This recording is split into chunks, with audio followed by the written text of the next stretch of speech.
Hello बच्चों, हमने 4 process का application first law of thermodynamics में बता दिया था, जिसमें लास्ट आपका 5वां है cyclic process. Cyclic process cyclic process क्या होता है? ये एक ऐसा प्रोसेस होता है जिसमें इनिशियल और फाइनल स्टेट थर्मोडायनेमिकल सिस्टम का सेम रहता है। इसी को हम लोग क्या कहते हैं? साइक्लिक प्रोसेस कहते हैं। मींस ऐसा प्रोसेस जिसमें सिस्टम का मतलब थर्मोडायनेमिकल सिस्टम का मतलब गैस का इनिशियल और फाइनल स्टेट क्या होता है? सेम होता है। उसी को हम क्या कहते हैं? साइक्लिक प्रोसेस कहते हैं। जैसे हमारे पास क्या है? ये थर्मोडायनेमिकल सिस्टम है। थर्मोडायनेमिकल सिस्टम का मतलब मैंने बताया था, सिलेंडर कंटेनिंग गैस ही हमारा क्या होता है? थर्मोडायनेमिकल सिस्टम होता है। तो ये हमारे पास फ्रिक्शनलेस पिस्टन है, ठीक है। इसमें गैस आपका रखा हुआ है ये, और कुछ लोड्स मैंने रखे हुए ये, मान लिया कि 2 किलो का लोड है ये, ठीक है, या 3 किलो का कर लेते हैं, ठीक है। फिर इसके बाद मैंने क्या किया? एक लोड उठा लिया। जब एक लोड उठाएंगे आप तो ये क्या होगा? आपका गैस एक्सपैंड करेगी, फैलेगी। ये मान लिया यहाँ पे चला आया। तो अभी हमने एक लोड, अभी क्या है आपका? प्रेशर मान लेते हैं P1 है, वॉल्यूम V1 है और टेम्परेचर T1 है, ठीक है। फिर इसके बाद हम क्या करते हैं? यहाँ पर एक लोड उठाएंगे तो वॉल्यूम क्या होगा आपका? ये आपका 2 ही लोड है, तो वॉल्यूम आपका बढ़ जाएगा, V2 हो जाएगा, ठीक है ना। प्रेशर P2 हो जाएगा, वॉल्यूम V2 हो जाएगा, टेम्परेचर T2 हो जाएगा आपका। लेकिन आपको करना क्या है? साइक्लिक प्रोसेस है, तो साइक्लिक प्रोसेस में आपका इनिशियल और फाइनल स्टेट क्या होता है? आपका सेम होता है। तो मैंने क्या किया है? एक लोड उठाया तो ये आपके गैस का वॉल्यूम बढ़ गया। अब आप क्या करते हैं? फिर से एक लोड वही जितना उठाया था वही रख देते हैं, ठीक है। जब रखेंगे तो फिर से अपने इनिशियल स्टेट पर आ जाएगा, यानी जो प्रेशर P2 था वो फिर से P हो जाएगा, P1 हो जाएगा। जो वॉल्यूम V2 था फिर से आपका V1 हो जाएगा। जो टेम्परेचर T2 था वो फिर से आपका T1 हो जाएगा, ठीक है। तो इसी प्रोसेस को हम क्या कहते हैं? यानी प्रोसेस तो हो गया, लेकिन सिस्टम का इनिशियल स्टेट और फाइनल स्टेट सेम है। इस वजह से कहते हैं कि ऐसे प्रोसेस को हम लोग क्या कहते हैं? आपका साइक्लिक प्रोसेस कहते हैं। फिर से एक बार समझिए, साइक्लिक प्रोसेस क्या होता है? ये एक ऐसा प्रोसेस होता है जिसमें सिस्टम का इनिशियल और फाइनल स्टेट क्या होता है? सेम होता है। उसी को हम लोग क्या कहते हैं? साइक्लिक प्रोसेस कहते हैं, ठीक है। तो अब आप हमको ये बताइए कि अगर सिस्टम का इनिशियल और फाइनल स्टेट सेम है तो टेम्परेचर आपका मेंटेन रहेगा, मतलब टेम्परेचर में कोई भी परिवर्तन नहीं होगा, ठीक है। तो जब टेम्परेचर में परिवर्तन नहीं होगा तो इसका मतलब है कि हमने आपको बताया था कि टेम्परेचर किसको बदलता है? इंटरनल एनर्जी को बदलता है, क्योंकि इंटरनल एनर्जी डिपेंड करती है किस पर? टेम्परेचर पर। तो टेम्परेचर फिक्स्ड है, इसमें साइक्लिक प्रोसेस में टेम्परेचर फिक्स्ड है। इस वजह से सिस्टम का इंटरनल एनर्जी नहीं बदलेगा, ठीक है। क्यों? क्योंकि अपने गैस फैलने के बाद फिर से अपने इनिशियल स्टेट पर आ गई। इस वजह से कहेंगे कि सिस्टम का फाइनल टेम्परेचर सेम होगा, और जब फाइनल टेम्परेचर सेम होगा तो इंटरनल एनर्जी वही रहेगी, ठीक है। तो अब हम ये कहते हैं कि फर्स्ट लॉ ऑफ थर्मोडायनेमिक्स क्या कहता है? dq is equals to du plus of pdv या dw कहते हैं, ठीक है। और ये बताइए du की वैल्यू क्या होगी? मतलब चेंज इन इंटरनल एनर्जी है, यहाँ इंटरनल एनर्जी बदलेगी नहीं, तो dq की वैल्यू क्या हो जाएगी? dq की वैल्यू हो जाएगी dw। यानी साइक्लिक प्रोसेस में जो आप हीट देंगे वो पूरा का पूरा वर्क डन में कन्वर्ट हो जाएगा, ठीक है। तो यही आपका फर्स्ट लॉ ऑफ थर्मोडायनेमिक्स का साइक्लिक प्रोसेस में एप्लीकेशन है। इसमें अगर आपको लिखना रहेगा तो क्या लिखेंगे आप? इसमें देखिएगा आप अच्छे से, तो देखिए द प्रोसेस, वीडियो को शॉर्ट स्क्रीन ले सकते हैं आप इसका।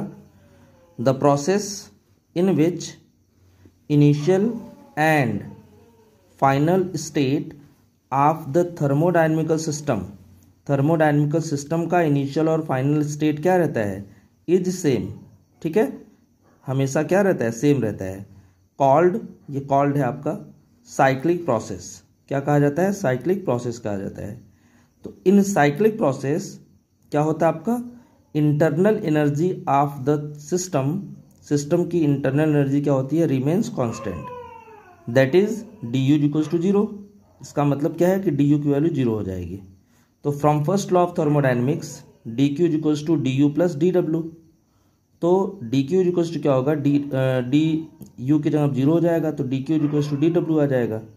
इसका मतलब क्या है? That is the total amount of heat, जो आपने हीट दिया हुआ है वो वर्क में क्या हो जाएगा? कन्वर्ट हो जाएगा। ठीक है, ये आपका पांचवा प्रोसेस है। ठीक है, तो फिर से बात समझ लीजिए, ये पांचवा है आपका application first law of thermodynamics का। साइक्लिक प्रोसेस क्या है? The process in which initial and final state of the thermodynamical system is same. क्या रहता है? सेम रहता है, कॉल्ड साइक्लिक प्रोसेस। इसी को साइक्लिक प्रोसेस कहा जाता है। ठीक है, और in cyclic process internal energy of the system क्या होगा आपका? रिमेन्स कांस्टेंट, हमेशा कांस्टेंट रहेगा, that is D U equals to zero. तो फर्स्ट लॉ ऑफ थर्मोडायनेमिक्स से D Q equals to D U plus D W. तो D W की value क्या, डी यू की वैल्यू जीरो हो जाएगी। इसका मतलब क्या है कि जो आप हीट देंगे वो आपका वर्क डन में कन्वर्ट हो जाएगा। यही आपका क्या है? फिफ्थ आपका एप्लीकेशन है फर्स्ट लॉ ऑफ थर्मोडायनेमिक्स में। इसके बाद हम आपको बताते हैं हीट इंजन क्या होता है। हीट इंजन एक ऐसी डिवाइस होती है, हीट इंजन एक ऐसी डिवाइस होती है, heat engine is a device use to convert, इसका यूज हम कहाँ करते हैं? Heat energy into mechanical work. ठीक है, यानी इसका जो यूज होता है आपका, हीट एनर्जी को मैकेनिकल वर्क में यूज किया जाता है। ठीक है, फिर समझिए हीट इंजन क्या है। हीट इंजन एक डिवाइस होती है, ठीक है, जिसकी हेल्प से हम क्या करते हैं? हीट एनर्जी को मैकेनिकल वर्क में कन्वर्ट किया जाता है। यानी जो हीट होती है वो वर्क में कन्वर्ट करी जाती है। अब कैसे कन्वर्ट करी जाती है इस चीज़ को हम लोग अभी बाद में समझेंगे। ठीक है, इसके बाद हम आपको बताते हैं कि हीट इंजन के पार्ट्स कितने होते हैं। हीट इंजन के 3 पार्ट्स होते हैं, यहाँ पे लिखा गया है ये।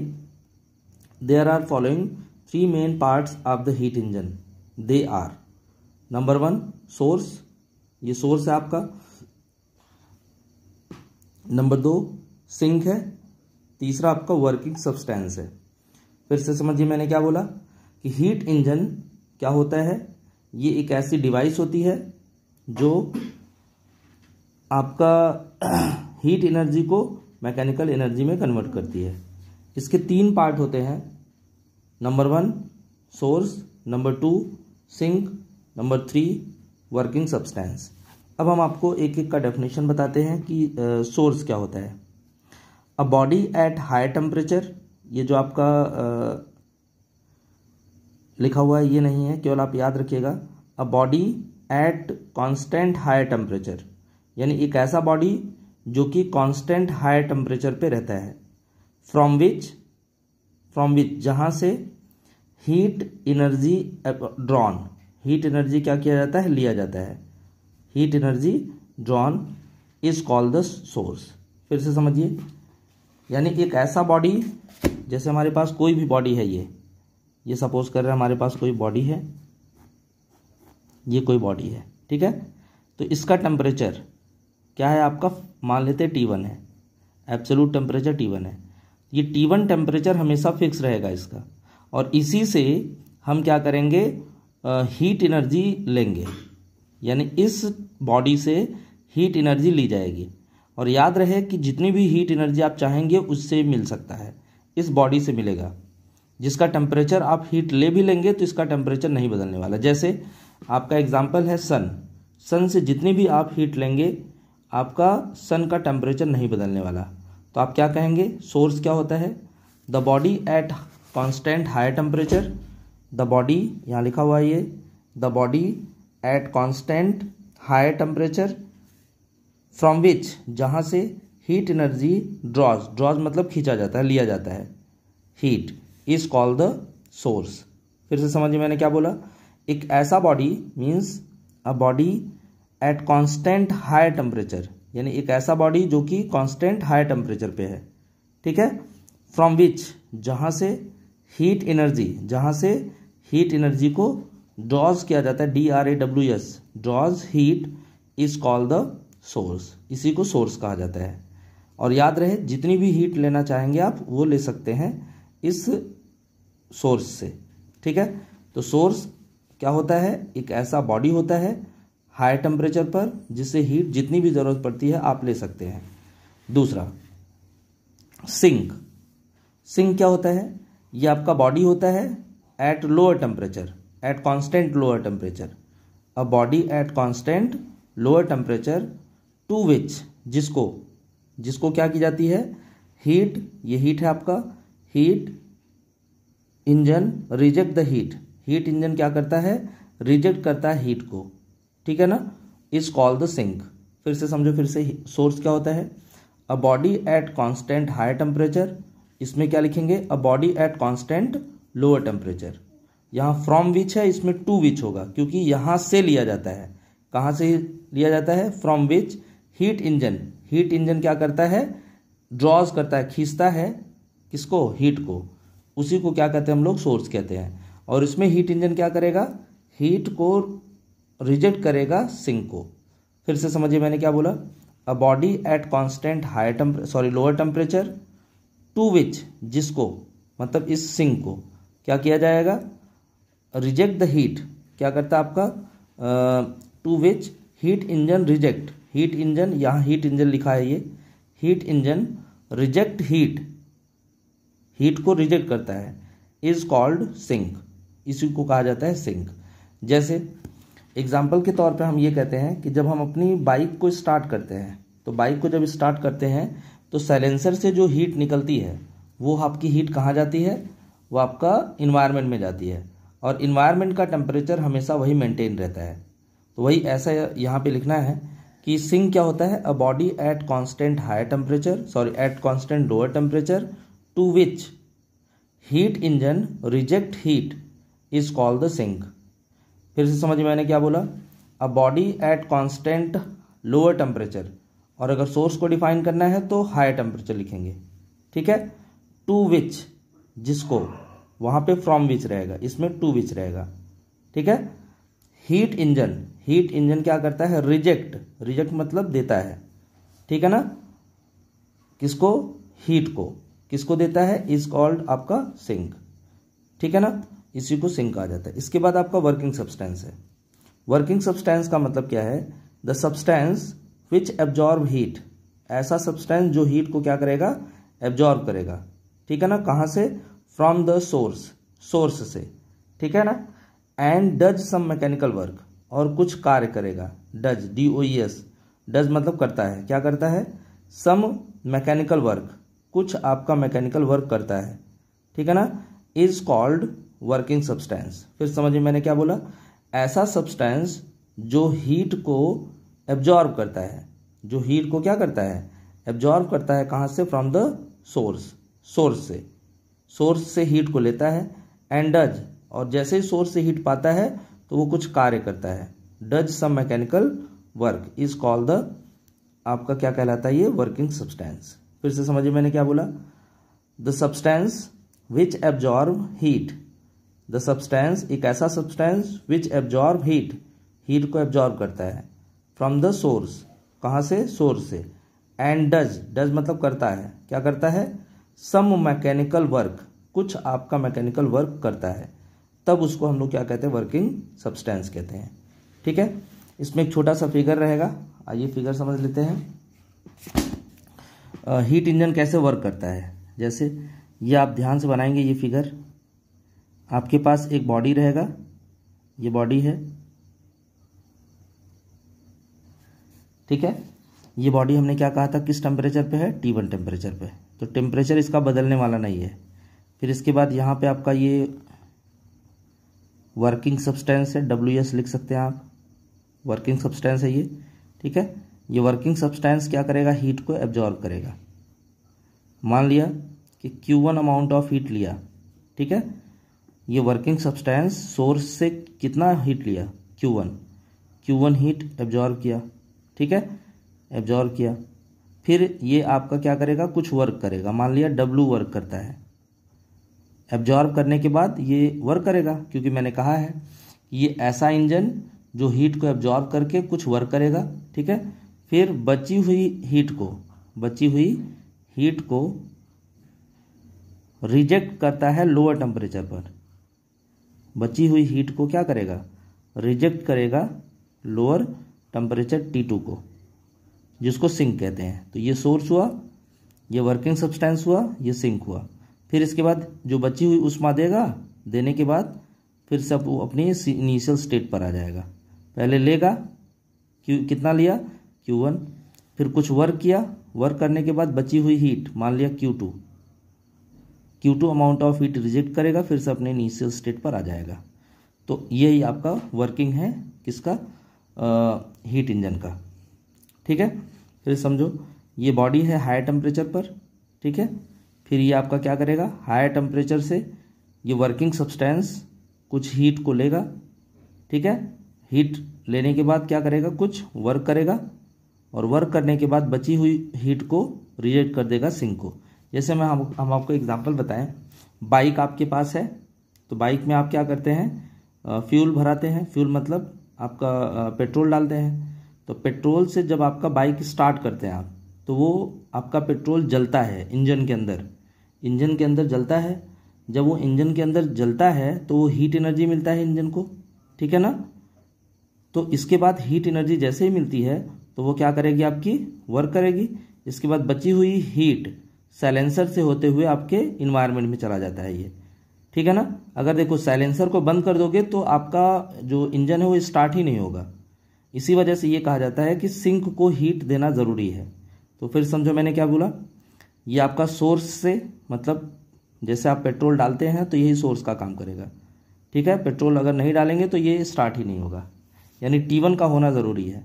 तो T1 आपका हीट एनर्जी हो गया, आपका हायर टेम्परेचर पे बॉडी है, और इससे हीट लेगा वर्किंग सब्सटेंस।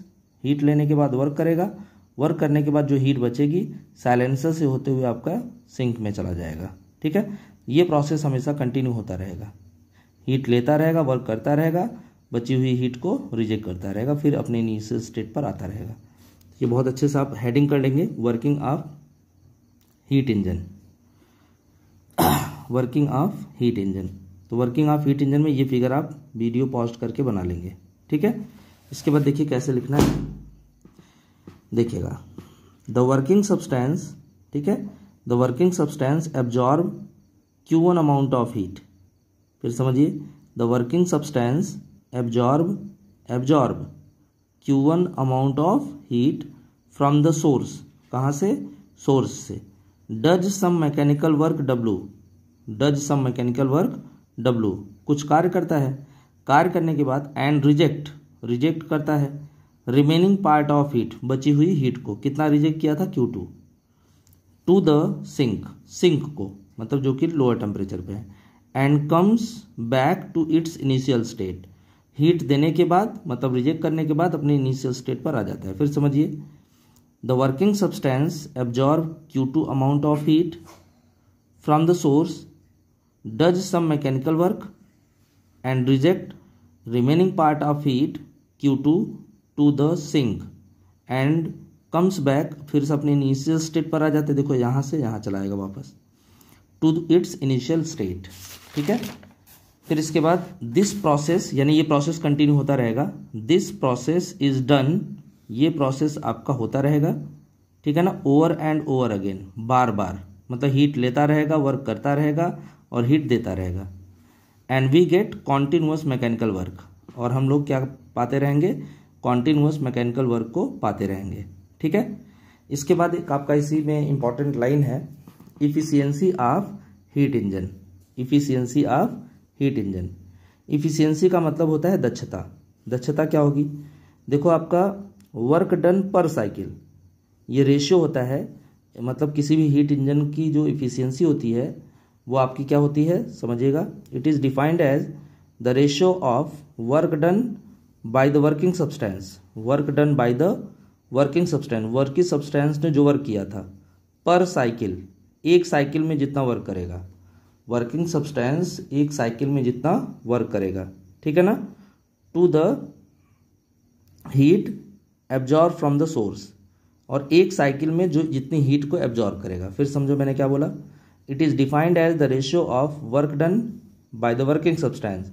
वर्किंग सब्सटेंस क्या करेगा, जो वर्क करेगा पर साइकिल, एक साइकिल में, टू द, और भाग करना है किससे, heat absorb from the source. Heat जो है आपका, जो आपका सोर्स से एब्जॉर्ब किया था। अभी मैं आपको दिखाता हूँ। देखो किसका रेशियो लेना है, ये आपका work done by the working substance to the heat absorb from the source, यानी W/Q1 लेना है। ठीक है ना, ये लिखा है आपके लिए। तो नीटा इज इक्वल्स टू, इसको डिनोट किया जाता है नीटा से, वर्क डन पर cycle upon absorb heat. Work done पर साइकिल अपॉन एब्जॉर्ब हीट। तो कितना वर्क किया था W, और कितनी हीट लिया था Q1। ठीक है, तो W कितना होगा, इस चीज को समझिए जरा। फर्स्ट लॉ ऑफ थर्मोडायनेमिक्स क्या होता है, ये आपका dQ is equals to, dQ is equals to होता है, या लिखा है ये dQ is equals to du plus dW। और क्योंकि ये प्रोसेस साइक्लिक है, साइक्लिक का मतलब क्या है, हीट लेगा, वर्क करेगा, बची हुई हीट को दे देगा, फिर अपने इनिशियल स्टेट पर आ जाएगा। ये प्रोसेस जो होता है वो साइक्लिक होता है, और साइक्लिक प्रोसेस है तो du क्या होगा, इसमें जीरो होगा। जब du जीरो होगा तो टोटल हीट वर्क डन के बराबर हो जाएगा। टोटल हीट वर्क डन के क्या होगा, बराबर होगा। तो यहाँ पे क्या लिखा है ये, हाँ, वर्क डन पर साइकिल। तो वर्क डन हो गया आपका। तो देखिएगा वर्क डन कितना है, W है। तो हीट लिया था और हीट दिया था। ठीक है ना, तो चेंज इन हीट कितना, मतलब लिया कितना था Q1, वर्क कितना किया था W। तो ये लिया वाला हीट, ठीक है, और ये वर्क, दोनों आपका इसके इक्वल हो जाएंगे। फिर समझिए मैंने क्या बोला, कि जो Q1 अमाउंट ऑफ हीट लिया था, वर्क कितना किया W, यानी Q1 जो होगा वो बराबर होगा किसके, जो वर्क किया था और फिर इसके बाद जो हीट रिजेक्ट किया था। फिर समझो मैंने क्या बोला, Q1 लिया था, टोटल इतना लिया था, और ये जाकर के यूज़ कहाँ हुआ, कहाँ यूज़ हुआ, वर्क किया और बची हुई हीट को इन्वायरमेंट में दे दिया। वही Q1 is equals to W plus Q2 लिख देंगे। तो W इज इक्वल्स टू हो जाएगा Q1 minus Q2, Q1 minus Q2, वही लिखा है आपका। तो W की जगह आप क्या लिखेंगे, Q1 माइनस Q2। अब Q1 को आप अलग कर लेंगे, तो Q1 को अलग करेंगे तो ये कट जाएगा, तो 1 माइनस Q2 अपॉन Q1। तो नीटा इज इक्वल्स टू हो जाएगा 1 माइनस Q2 अपॉन Q1। ठीक है, this is the expression for efficiency of heat engine. यही आपका क्या है, ये एक्सप्रेशन है किसके लिए, हीट इंजन के लिए। ठीक है, तो आप इसको अच्छे से पढ़ लीजिएगा।